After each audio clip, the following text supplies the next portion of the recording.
what's up? Today we're going to go over how to make a bullet wound on your face, or, well, wherever you want it. But we're going to go over how to make a bullet wound, yeah, starting, now. You literally need, that was so loud, scar wax, okay? I use the Midnight Nose and Scar Wax, cool. Basic special effects colors.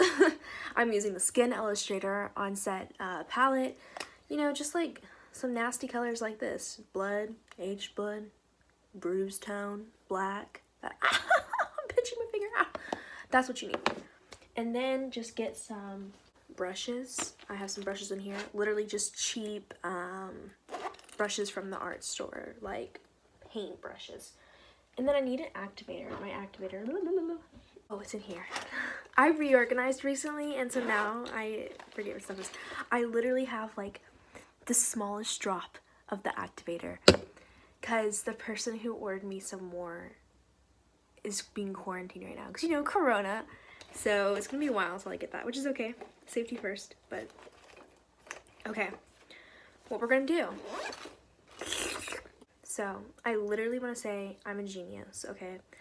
Well, not really, but I was on set and I used to do gun wounds in this weird way where like I would make like a donut on my face, but it'd be way too big, but that's how I did them. And then I was on set and I realized a way simpler way I can make a wound, like a gunshot wound. And I think probably other people have figured this out too, because it's like, I feel like it's a common sense thing and I was just lacking in that. But no, I'm a genius, yeah. So what you're gonna do is get scar wax. What I did was I just got some and then I made it into like this little circle, okay? I'm gonna get a little bit more. And this is gonna be, the circle's gonna be your little gunshot wound. Boing, boing, boing, boing, boing, boing. So I'm just gonna stick this literally straight on the forehead and then we're gonna like blend it in with the sides like this. Okay, so once it looks like a unicorn horn is starting to grow out of your head, you're good, okay? And then you're gonna take, if you have a spatula, great. If you don't, use something else, like this dental floss thing. But I'm gonna take the pointy end, owie, and I'm going to carve out where the wound would hit in the wound. Wait, I wanna carve out where the bullet, like, went through. Make sense? Cool, cool. So literally how you do that, you just stick it in there and then twist. That's what she said. Okay, anyways. Boom, baby. And then if you want like to have it look where like it looks like some skin is like, because it's not just even and stuff, you can kind of scrape this on the inside, on the edges. Like that. Boom. Okay, now we're gonna get into coloring. Okay, got my palette. Oh my god, it's not opening. What the? Oh, because I'm opening it wrong. Then, literally, I usually spray this, but like, it's so low I can't even spray it. So I just open it up and I dribble some of the liquid. Where's my brushes? For this, you want a thinner brush. This guy. Okay. Nice and pointed. You can get a lot of action, you know, it's long.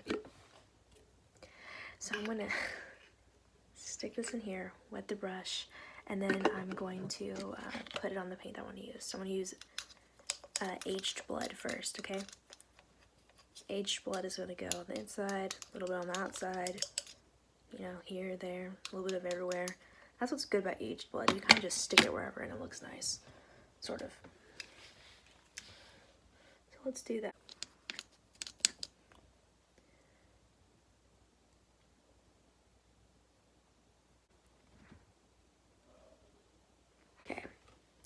Now what we're going to do is going to go ahead and go in with just the blood tone. The blood tone is much more red than the aged blood. The aged blood has like a brown tone to it, which is, it's darker. You know, looks like aged blood. And the blood tone is going to go more in the inside. See what I did there? We're going to fix that over there, but whatever, don't worry about it right now. So now in the deepest part of the wound, we're going to go ahead and go in with the bruised tone and the black. Boing, boing, boing. So kind of like that. cool. What we're gonna do now is add scab blood. Did I tell you this is one of the things we need? Well, it is. You don't have to use scab blood, particularly if you have a thick blood, that works too. Blood gel, blood paste. This is really gonna give the wound texture, you know? Like it's so good. Okay, so I'm getting some on my spatula just like that. Look, ha ha ha. Okay. And you're just gonna like plop it in there. What I'm gonna do now is clean up the outsides of the wound and add more aged blood where I see fit. This is really just up to you how much blood you want to look like is running off.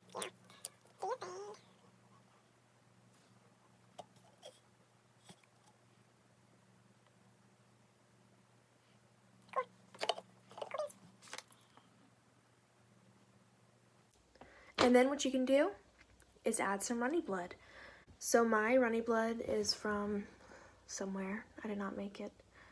And I put it in this shampoo bottle that you bring when traveling, because then I can squirt out as much as I want rather than pouring, because it was pouring and that was literally the worst thing ever.